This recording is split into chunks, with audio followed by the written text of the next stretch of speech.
দেখো এখানে আমি লাউ পাতা আর সর্ষে পাতা দিয়ে কিভাবে আমি চাটনি তৈরি করলাম গরম গরম ভাত দিয়ে খাওয়ার জন্য।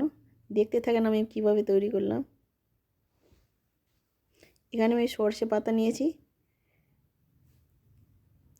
সর্ষে পাতাগুলো বেছে নিব।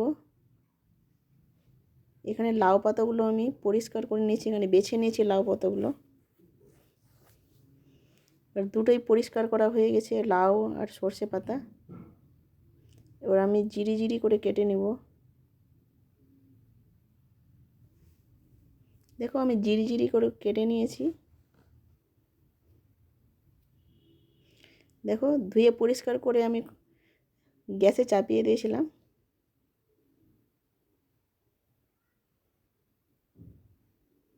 আস্তে আস্তে সিদ্ধ করে নেব।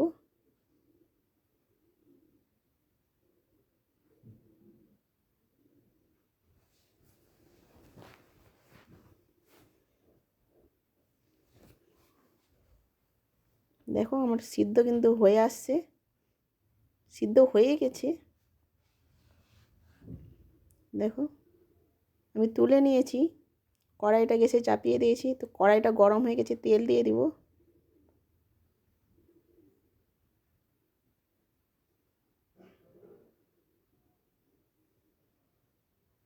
লঙ্কাগুলো দিয়ে দিলাম তেলের মধ্যে, পেঁয়াজ কুচি আর রসুন দিয়ে দিব।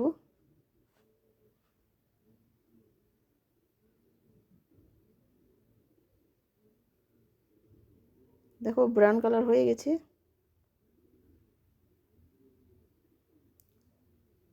শাকগুলো দিয়ে দেব।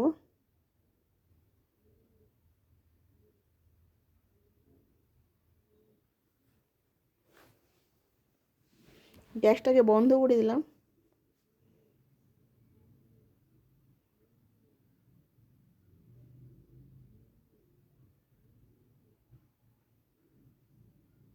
এবার আমি শিলবাটায় বেটে নিব।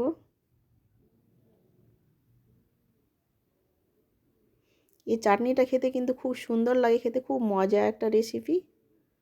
গরম গরম ভাত দিয়ে খেতে পারবেন, দারুণ লাগে খেতে।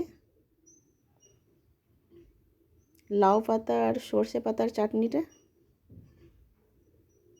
সবগুলো বেটে নিব আমি।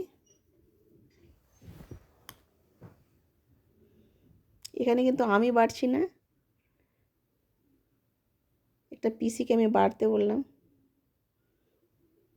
দেখো বাটা হয়ে গেছে, আমি লেবুর রস দিয়ে দেব।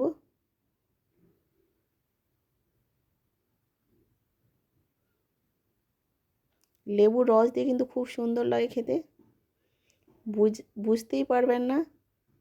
এবার তেল দিয়ে দিলাম, কাঁচা তেল।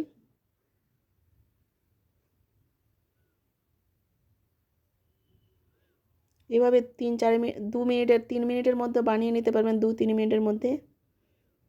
লাউ পাতা আর সর্ষে পাতার চাটনিটা খুবই সুন্দর লাগে খেতে। মিক্সড করে নেব লেবুর রস আর তেলটা দিয়ে। দেখেন মিক্স করা হয়ে গেছে, দেখেন কীভাবে লাগছে, দেখেন তো দারুণ লাগছে কিন্তু চাটনিটা, খেতেও কিন্তু খুব সুস্বাদু। এভাবে তৈরি করে দেখবেন।